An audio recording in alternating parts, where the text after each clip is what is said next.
You are not your mistakes, you are your learn lessons. इससे ज़्यादा मतलब होता है कि कभी कभी हम खुद को डिफ़ाइन कर देते हैं एज अ फेलियर, कभी कभी हम खुद को डिफ़ाइन इन चीज़ों से कर देते हैं कि जो हम मिस्टेक्स कर रहे हैं अपनी लाइफ में, ठीक है।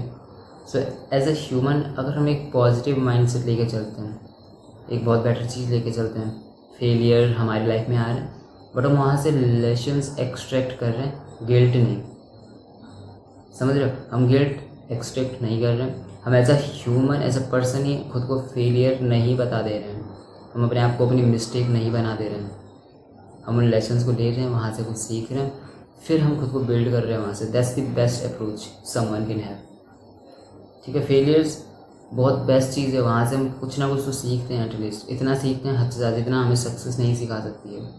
एटलीस्ट सक्सेस एक प्रॉब्लम ही बन जाती है हमारे लिए, अगर हम फेलियर से नहीं सीख रहे तो हम किसी भी चीज़ से नहीं सीख सकते कभी भी। बिकॉज हम क्या चीज़ सीख सकते हैं, अगर हम देखें तो हमें कौन सी चीज़ सबसे ज़्यादा याद रहती है कि जहाँ पे हम फेल कर रहे हैं बट उसके बाद हम वहाँ से सीखें वो चीज़, तो हमें सबसे ज़्यादा याद रहती है वो चीज़ कि अच्छा हाँ यहाँ पे मैं फेल हुआ तो वहाँ से मैंने ये चीज़ सीखी।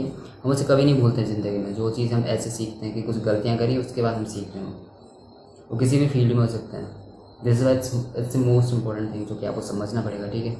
सो समझो इस चीज़ को एक बेटर अप्रोच के साथ अपनी ज़िंदगी को लेके चलो। ये नहीं कि आप रिग्रेट में बैठ गए हैं, आप अपनी मिस्टेक्स को से खुद को डिफाइन कर दे रहे हैं एज अ पर्सन ही, आप खुद को एक आइडेंटिटी दे रहे हैं जो आपने मिस्टेक कर दी है पास्ट में कुछ। That's it, and just remember you don't need any life, you need any yourself. See you in the next one.